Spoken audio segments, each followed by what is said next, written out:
तो specific heat capacity आज हम लोग पढ़ेंगे, जो हम लोग का थर्मल प्रॉपर्टी ऑफ मैटर है उसमें हम लोग एक टॉपिक पढ़ेंगे स्पेसिफिक हीट कैपेसिटी। तो जब किसी सब्सटेंस को हम लोग हीट देते हैं तो एक तो हम लोगों ने पढ़ा कि उसमें जो है थर्मली एक्सपेंड होता है, दूसरा कि उसका टेम्परेचर राइज करता है। तो हीट सप्लाइड जो होगा सब्सटेंस का वह उसके टेम्परेचर राइज, उसका टेम्परेचर राइज होता है। तो यह जो हीट है, अगर हम लोग मान लेते हैं कि तुमको हीट जैसे जैसे ज़्यादा देंगे तो उसके ज़्यादा टेम्परेचर राइज होगा। दूसरा होता है कि यह उसके जो टेम्परेचर राइज जो होता है ये डिपेंड करता है मास पर भी। अगर मास ज़्यादा है तो उसका टेम्परेचर राइज कम होगा, कम मास है तो उतना ही हीट से टेम्परेचर राइज ज़्यादा होगा। तो heat supplied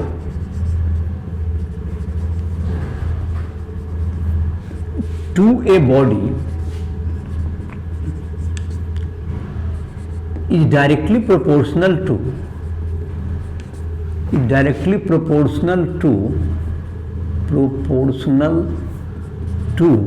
mass of the body and change in temperature of the body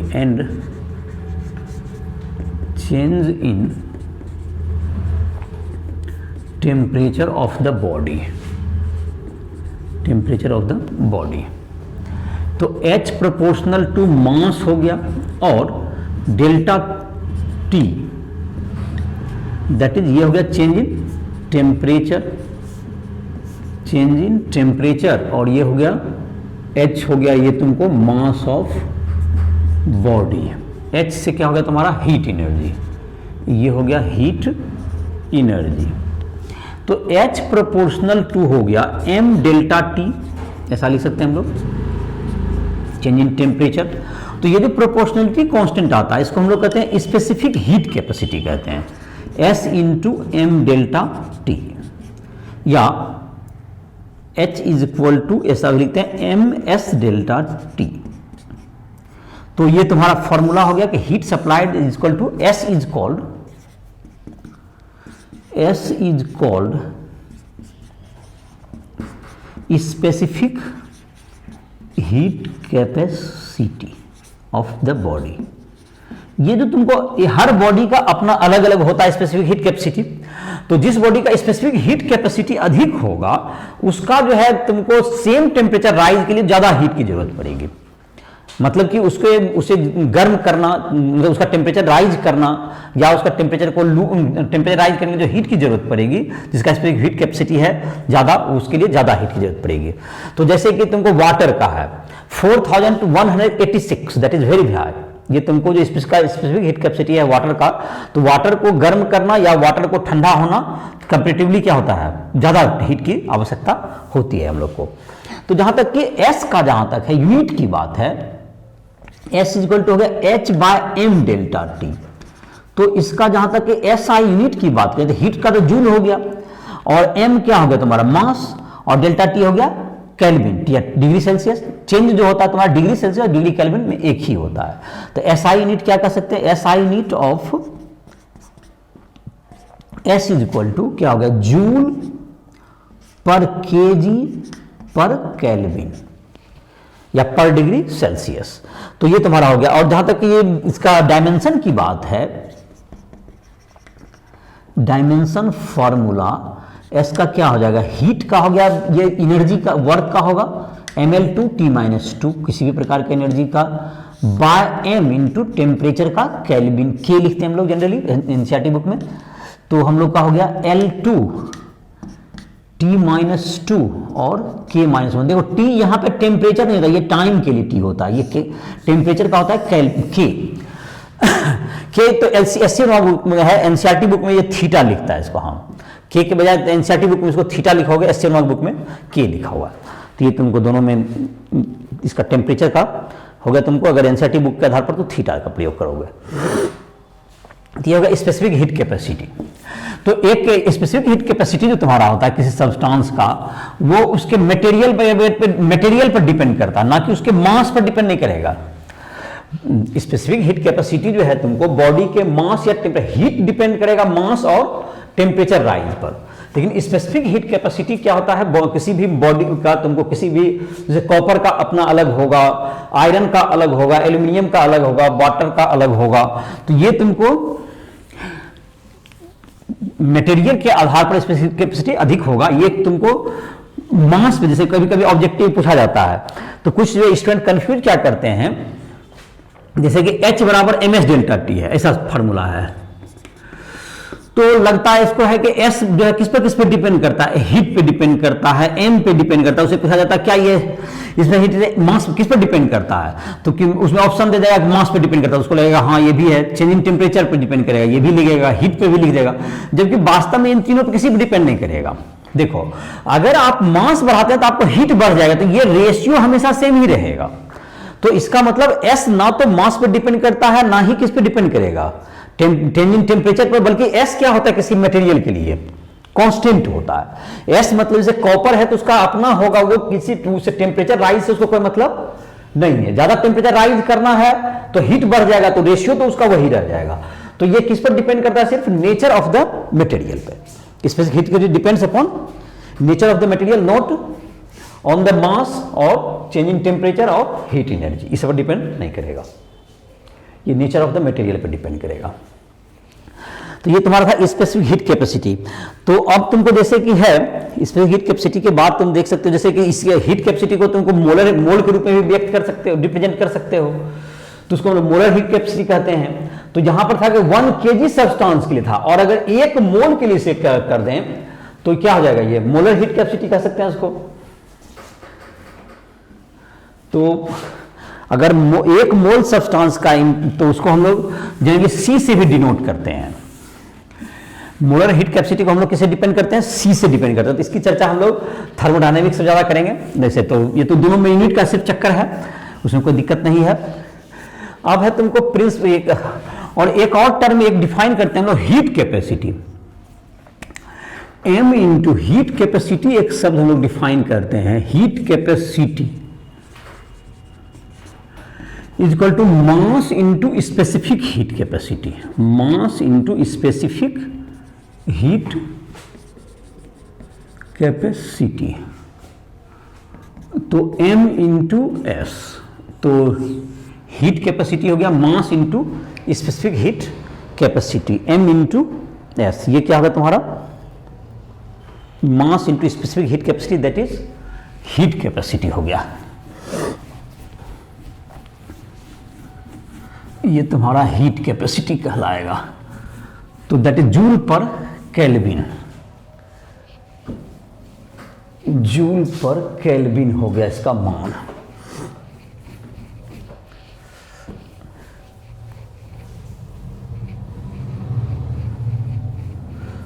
अब है तुमको principle of calorimetry.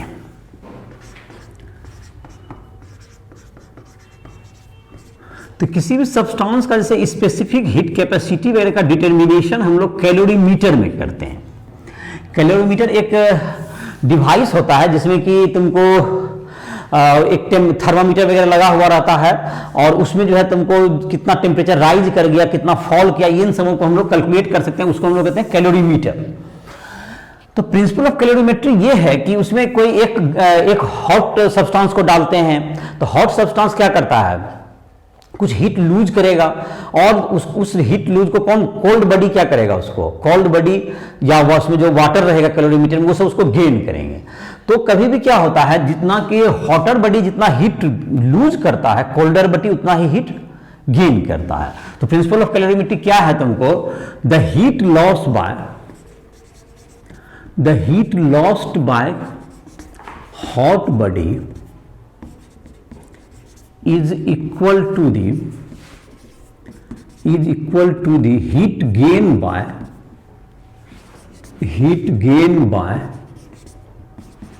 cold body और surrounding, cold body और surrounding।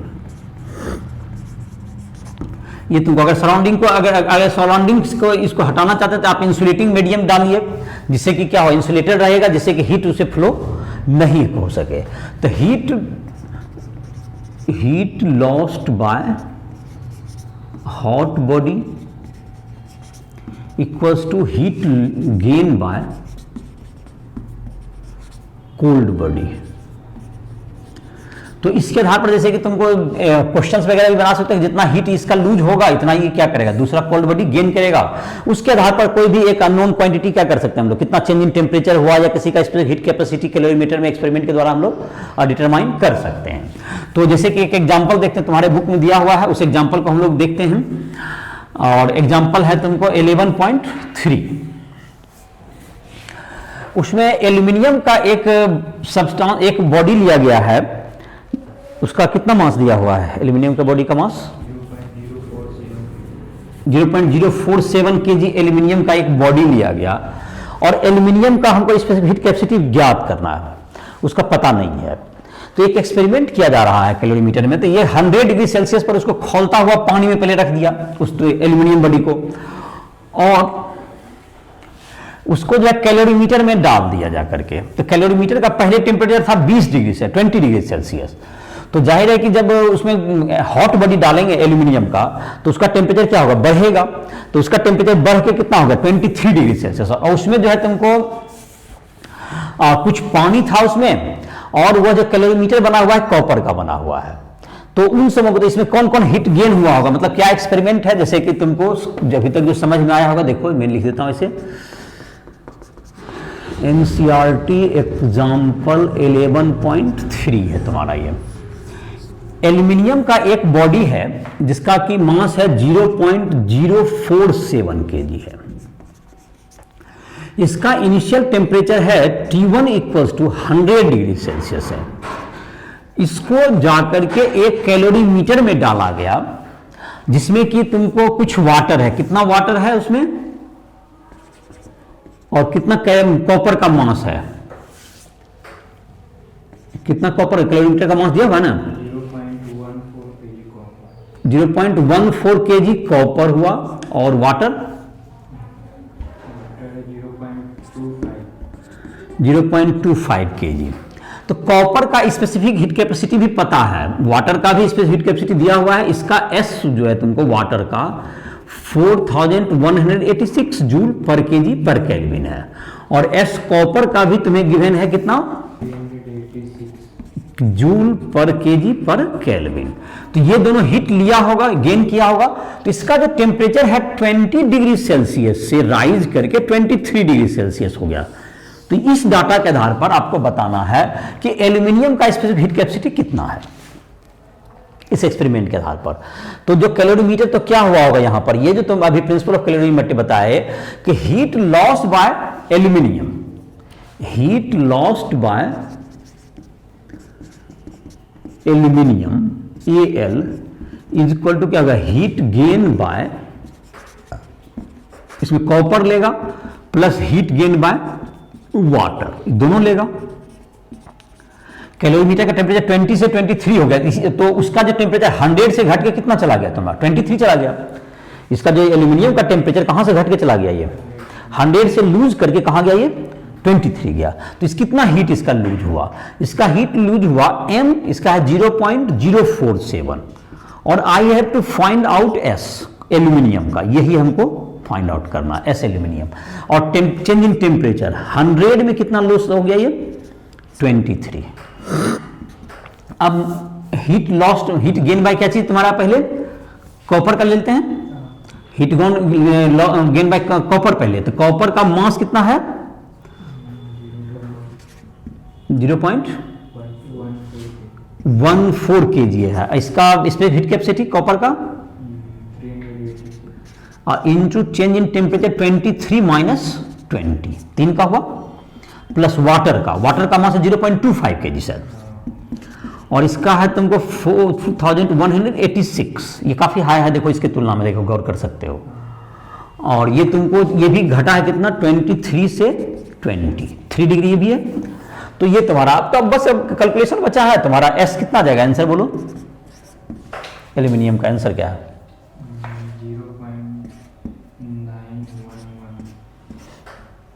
0.911 kilo joule. तो 9 से 11 कर दो जूल में, जूल पर केजी पर केल्विन, जूल 911। तो ये अभी भी देखो इससे इसके भी काफी कंपैरिजन में काफी अधिक है। वाटर का स्पेसिफिक हीट कैपेसिटी इसी से देख सकते हो, डाटा यहाँ पर भी है तुम्हारा, तो इसका काफी अधिक मिलता है, इसलिए वाटर ना जल्दी कोल्ड होगा ना जल्दी हॉट होता है। और इसी से पर तुमको जैसे कि कन्वेक्शन वगैरह बताएंगे तुमको, जिसके कारण कि काफी तुमको क्या कहते हैं, जैसे एक तुमको ज्योग्राफी में पढ़ता होगा तुमको, सी ब्रिज, लैंड ब्रिज या जो ट्रेड विंड चलता है, उन सबों में इसका काफी रोल है। ये सब में वाटर का जो है क्या होना, ज़्यादा स्पेसिफिक हीट कैपेसिटी का होना, मतलब जल्दी ठंडा या जल्दी नहीं गर्म होना, क्लाइमेट के कंडीशन को भी ये काफ़ी इफेक्ट करता है। ज्योग्राफी में भी इसका काफ़ी। तो ये तुम्हारा हो गया। अब है तुमको हीट देने पर, जैसे कि हम लोग अभी दो चीज़ पढ़ चुके हैं।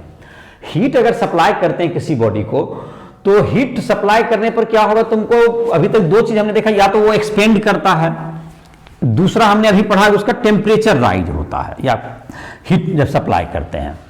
तीसरा एक और चीज हो सकता है कि उसका चेंज ऑफ स्टेट हो सकता है। हीट गिवन डालने से किसी बॉडी का क्या हो सकता है, स्टेट चेंज हो जाए। दैट इज वो कि अगर तुमको हीट दे रहे हैं तो वो सॉलिड से क्या बन जाए, लिक्विड, या लिक्विड से गैस हो जाए। वो तो सॉलिड से लिक्विड बनेगा, वो किस पे जाके, मेल्टिंग पॉइंट पे। सॉलिड से लिक्विड बन जाएगा मेल्टिंग पॉइंट पे, और जो बॉइलिंग पॉइंट है उस पर वह क्या हो जाता है, बॉइलिंग पॉइंट पे वह लिक्विड से गैस में कन्वर्ट हो सकता है। और बॉइलिंग पॉइंट भी जो होता है ये एटमॉस्फेरिक प्रेशर पर डिपेंड करता है। अगर तुमको प्रेशर बढ़ता है तो बॉइलिंग पॉइंट भी क्या होते हैं उसका इंक्रीज करता है, और प्रेशर राइज करेगा तो एटमॉस्फेयर बॉइलिंग पॉइंट बढ़ता है, और प्रेशर घटने से बॉइलिंग पॉइंट भी घटता है। तो change of state,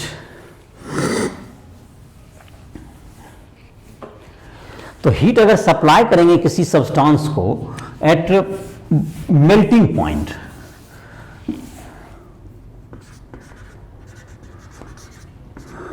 change of state, the heat supplied to a solid body,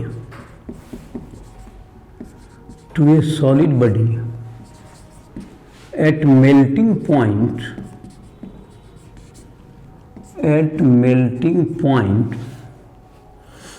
is equal to, is melting point changes solid to liquid,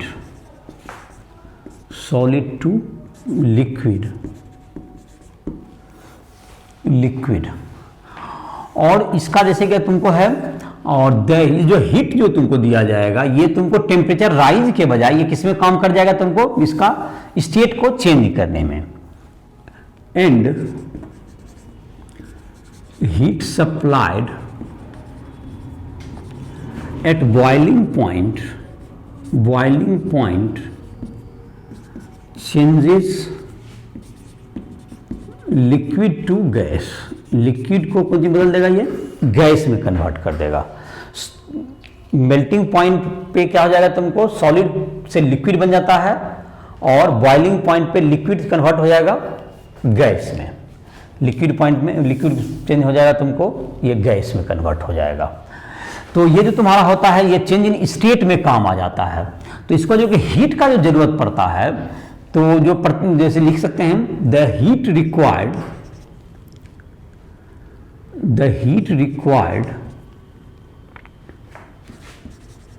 heat required to change the state of substance per kg, per unit mass, ये तब per unit mass is called latent heat. इसको हम लोग क्या कहते हैं, इसको हम लोग लेटेंट हीट कहते हैं।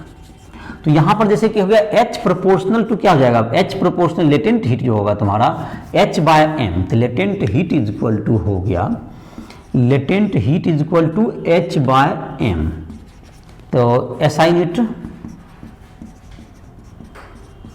ऑफ लेटेंट हीट कितना हो गया, latent heat is equal to joule per KG, ये जूल पर केजी हो गया, तो जूल पर केजी हो गया। तो ये तुमको अब जहां तक यहां पर जैसे कि दो तरह का लेटेंट हीट होगा, एक तो होगा जबकि तुमको सॉलिड से लिक्विड बदलें, तो that is latent heat of vaporisation. तो लेटेंट हीट ऑफ वेपराइजेशन को हम लोग LF डिनोट करते हैं जनरली। तो लेटेंट हीट ऑफ एक होता है तुमको वेपराइजेशन, एक लेटेंट हीट ऑफ फ्यूजन हो गया तुमको, latent heat of fusion, fusion हो गया, दैट इज इक्वल टू, इसको LF कह दीजिए, that is equal to H/m ही होगा, ये LF से डिनोट किया जाता है। LF का मतलब है लेटेंट हीट ऑफ फ्यूजन, मतलब ये हो गया सॉलिड टू लिक्विड में। और जस्ट उतना ही हीट अगर हम लोग क्या करेंगे, अगर उससे विथड्रॉ करेंगे तो कोई लिक्विड से क्या बन सकता है, सॉलिड ही बनेगा। और लेटेंट हीट ऑफ एक वेपोराइजेशन है, latent heat of vaporisation that is equal to LV कह सकते हैं इसको, ये बॉइलिंग पॉइंट पे होगा H/m। तो ये तुम्हारा लेटेंट हीट ऑफ वेपोराइजेशन, ये तुमको लिक्विड टू गैस। और इतना ही अगर गैस है, अगर उसको अगर तुमको फ्रीज कर रहे हैं गैस को, तो इतना ही हीट से क्या बना सकते हैं, उसको लिक्विड बना सकते हैं। तो इसका जहां तक कि वाटर के केस में इसका जो डाटा है तुमको, जो कि इसका देख सकते हो, जैसे कि तुमको डाटा तुम्हारा एक जिस ढंग से लेटेंट हीट हो गया तुम्हारा, तो ये तुम्हारा चेंज इन स्टेट में तुम्हारा जो कि लेटेंट हीट वेयर का जो काम आएगा, अगर इसको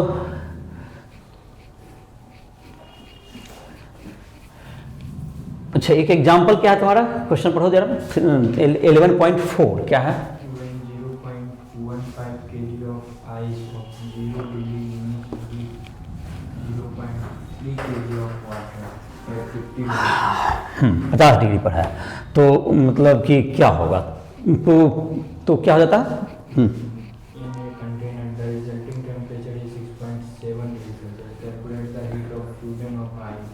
तो देखो जैसे कि इससे भी पता चलेगा तुम्हारा क्या होता है, यहाँ भी देखते हैं इससे, और कुछ ग्राफ वगैरह भी तुमको बना देते हैं, देखो अगला एग्जांपल में, और इसमें थोड़ा समझने में सहूलियत हो जाएगी।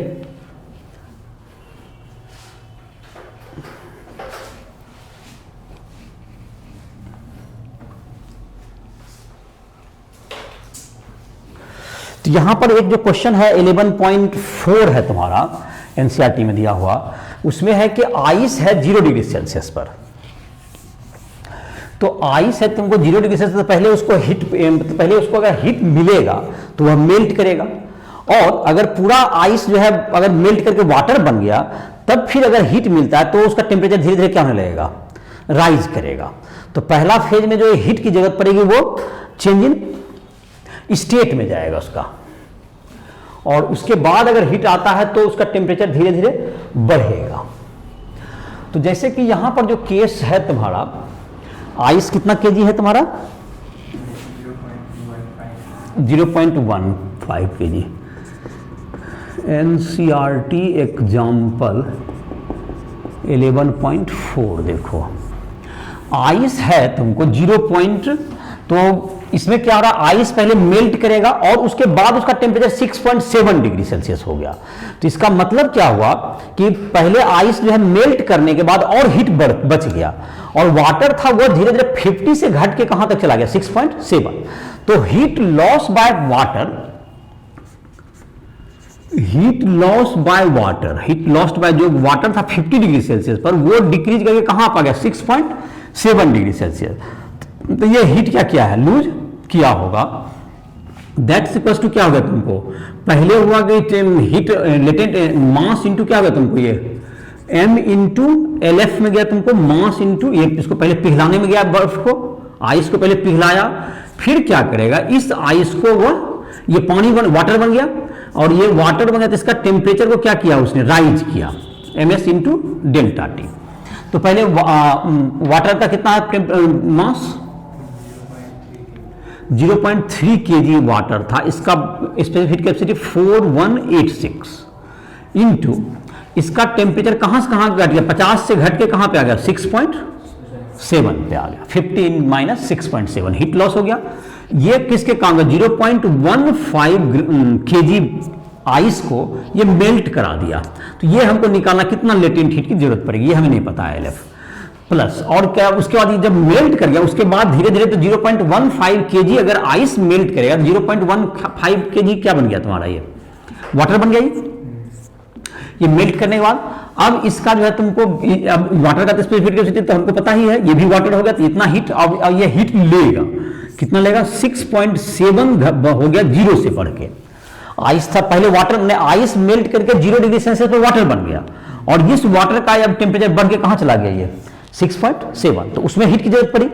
तो जितना हीट लॉस हुआ, इसके जो पहले वाटर जो 0.3 kg था, उतना में क्या क्या दो काम हुआ। एक तो पहले इसका स्टेट, आइस को क्या किया गया, पहले मेल्ट कराया गया, और 0.15 kg आइस का जो वाटर बना, उसका टेम्परेचर को राइज करके कहां तक लाया गया, 6.7। तो जाहिर है इसी इक्वेशन से हमारा क्या जाएगा कि जो अननोन है इसको कैलकुलेट कर दिए, LF आपका आ गया। तो जैसे कि किताब में बहुत जगह पे देखोगे तुमको अलग अलग स्टेप में करता है, हम एक ही स्टेप में करते हैं, समझने में भी आसानी ही रहता है इसमें। अब तो कैलकुलेशन की बात है, दैट इज इसका वैल्यू हो गया 3.35 × 10⁵ शायद होगा इसका वैल्यू, ये याद भी रख सकते हो, जूल पर केजी, 3.35 × 10⁵ या 3.36 भी कहीं लिखा हुआ मिलता है। ये लेटेंट हीट ऑफ फ्यूजन हो गया तुम्हारा। दूसरा एक और एग्जांपल दिया हुआ है यहीं पर, चेंज ऑफ स्टेट से ही रिलेटेड है वो भी, तो 11.5 है तुम्हारा। उसमें है कि तुमको आइस है तुमको -12 डिग्री सेल्सियस पर, तो कितना मास है आइस का, 3 kg आइस है हमारा, जो कि -12 डिग्री सेल्सियस पर है, और कितना हीट चाहिए कि वह स्टीम बन जाए 100 डिग्री सेल्सियस पे। उसमें हीट की कितनी आवश्यकता होगी कि वह 100 डिग्री सेल्सियस क्या बन जाए, स्टीम बन जाए। तो इसमें कितने फेज में हीट की हमें जरूरत पड़ेगी, देखो, और रिक्वायर्ड डाटा क्वेश्चन में गिवन है। तो जो डाटा की जरूरत पड़ेगी सारे डाटा क्वेश्चन में दिए हुए हैं। जैसे कि लिखिए एनसीईआरटी एग्जाम्पल 11.5 है ये। तो यहां जो है तुमको पहले आइस से क्या बनना है, हमको आइस पहले तो -12 डिग्री पर है, तो जाहिर है कि जब तक 0 डिग्री नहीं आएगा तो वो तो क्या वाटर मेल्ट नहीं करेगा। तो पहले -12 डिग्री सेल्सियस कहां लाना पड़ेगा हमको, हीट दे करके उसको 0 पर लाना होगा, उसमें हीट की जरूरत पड़ेगी। उसके बाद उसको फिर क्या होगा, जैसे देखो ग्राफ से अगर इसको हम लोग दिखाएं कहां कहां हीट रिक्वायर्ड होगी आपका देखिए, हीट चाहिए हमको -12 डिग्री सेल्सियस पर वाटर है, टेम्परेचर कितना है अभी मेरा -12 डिग्री सेल्सियस, तो यहां हीट चाहिए हमको, इसमें ले लेते हैं हम लोग हीट। तो हीट ये तुमको जैसे जैसे हीट देना शुरू करेंगे तो -12 से ये टेम्परेचर बढ़ना शुरू करेगा, और क्या आ जाएगा इसका 0 पर आ गया ये, तो इतना हीट लगेगा तो क्या आ जाएगा, ये इतना हीट लगा तो ये कहां पे आ गया टेम्परेचर, ये 0 डिग्री पर आ गया ये। अब 0 डिग्री पर जब हेल्थ, ये क्या होगा तुमको, ये किस फॉर्मूला से निकलेगा, m × s आइस का होगा, ये आइस × ΔT यहां पर लगेगा ये। अब क्या होगा तुमको, यहां पर जो है अब हीट देना शुरू करेंगे तो ये 0 डिग्री सेल्सियस पर पहले ये क्या होगा तुमको, ये मेल्ट करेगा तुमको, ये किसकी हीट कंज्यूम लगेगा, ये तुमको m × LF का हीट लगेगा, लेटेंट हीट के बराबर होगा ना ये किस में गया तुम्हारा, चेंज इन स्टेट के लिए हीट चाहिए इतना, ये दूसरा चरण में हुआ। ये तीसरा स्टेज में अगर ये आइस वाटर बन गया तुमको, ये तुम्हारा जितना लेटेंट हीट चाहिए उतना वाटर आपने दे दिया हीट, तो ये क्या बन जाएगा यहाँ पर, ये 0 डिग्री क्या आ गया, ये वाटर आ गया। ये 0 डिग्री पहले आइस था, अब क्या हो गया यहाँ पर 0 डिग्री पर ये वाटर हो गया। अब जब हीट देंगे तो ये क्या होगा, इसका टेम्परेचर धीरे धीरे बढ़ना शुरू होगा, और बढ़ते बढ़ते ही कहां चला जाएगा, ये 100 डिग्री सेल्सियस तक जाएगा। ये टेम्परेचर कहां तक चला गया तुमको, 100 डिग्री सेल्सियस तक पहुंच जाएगा। तो ये तुमको लगेगा फिर m × s, ये तुमको लगेगा यहां से यहां तक का जो हीट लगेगा, यहां पर इसमें दिखा सकते हैं, और फिर यहां के बाद जो है तुमको हीट लगेगा, इसको कौन सी में अब तुमको यहां पर स्टीम बनाने में लगेगा, ये m × LV का हीट लगेगा। और ये तुमको जो हीट लगा यहां से यहां तक, ये तुमको क्या लगेगा, तुमको यहां पर हीट लगेगा m × S, इसमें वाटर का हो गया, इंटू 100 डिग्री, 100 - 0, इतना टेम्परेचर राइज हुआ आपका, ये लगेगा। और ये तुमको लास्टली क्या चलेगा, m × LV का हीट लगेगा। तो 4 फेज में आपको हीट लगेगा, यहां पर समझ में आ गया होगा। देखो पहला फेज में क्या लगेगा, इसका टेम्परेचर राइज करना है आइस का, तो उसके लिए तुमको 12 डिग्री राइज होगा, तो ms ΔT उसका हीट लगेगा। फिर क्या चीज का हीट लगेगा हमें दूसरा फेज में, mass into latent heat of fusion का। तीसरा स्टेट में जब वाटर बन गया तो वाटर को क्या करना है हमको, अब वाटर को राइज करना 100 डिग्री तक, थर्ड स्टेज में उसमें हीट की जरूरत पड़ेगी, और फोर्थ स्टेज में क्या लगेगा हमको, उसको 100 डिग्री सेल्सियस पे उसको स्टीम बनाना है, तो लेटेंट वेपोराइजेशन। तो मैं एक ही लाइन में लिख देता हूं सबका, हीट रिक्वायर्ड इक्वल टू क्या होगा तुम्हारा, m है तुम्हारा कितना 3 kg ना, अच्छा चलो तो m इंटू एस आई लिख देते हैं, और बाद अगला स्टेज में देते हैं इंटू 12 0 माइनस -12 0 माइनस -12 ये हीट हो गया, प्लस m आइस से जो बन गया वाटर का, m तो सब जगह एक ही है क्वेश्चन में, m गुना LF का वैल्यू कितना जो है 3.36, कितना क्वेश्चन डाटा सप्लाई है 351/10⁵ जूल पर केजी, चलिए यही लिख लीजिए, ये गिवन है, प्लस फिर m तो वही रहेगा, आइस का मतलब ये वाटर हो गया तो 4186 into 100 minus 0 plus m into LV लगेगा, LV का डाटा कितना 2.25 × 10⁶ जूल पर केजी, तो हो गया इसका। अब इसको कैलकुलेट कर सकते हैं हम लोग, m का वैल्यू 3 kg है और आइस का 2100 से दिया हुआ है, स्पेसिफिक आइस का 2100 गुना क्या हो गया तुमको 3 इंटू इतना इंटू 12 प्लस 3 इंटू 3.35 में बोला था इंटू 10⁶ प्लस, तो अच्छा ठीक है 3.35 है ना, अच्छा ठीक है, ओ ये बदला पावर में, अच्छा चलिए हाँ, और इधर क्या जाएगा 3 इंटू, अब ये तुम्हारा हो जाएगा फिर MS 4186 into 100 plus 3 into 2.25 into 10⁶ joule, और इसका दैट इज इतना क्या होगा तुम्हारा जूल, आंसर कितना आंसर लिख दिया 6 जूल हीट लगेगा। तो ये हीट इससे भी समझ सकते हो 4 फेज में हीट की जरूरत पड़ेगी। तो आई होप कि ये सब तुमको समझ में आ गया होगा। तो कैलोरीमेट्री का तुमको जितने भी क्वेश्चन है, तुम एससी वर्मा की बुक में भी एक तुमको कैलोरीमेट्री करके अलग से चैप्टर है, तुम उसमें भी उसका भी क्वेश्चन बना सकते हो। जहां भी तुम्हें दिक्कत हो राइफल ऐप को डाउनलोड करके हमसे किसी भी क्वेश्चन में मदद ली जा सकती है। वहां पर डायरेक्ट कॉल के तुम अपने टाइम पर्सनल टाइम भी ले सकते हो। तो इसी साथ इस लेक्चर को समाप्त कर रहे हैं।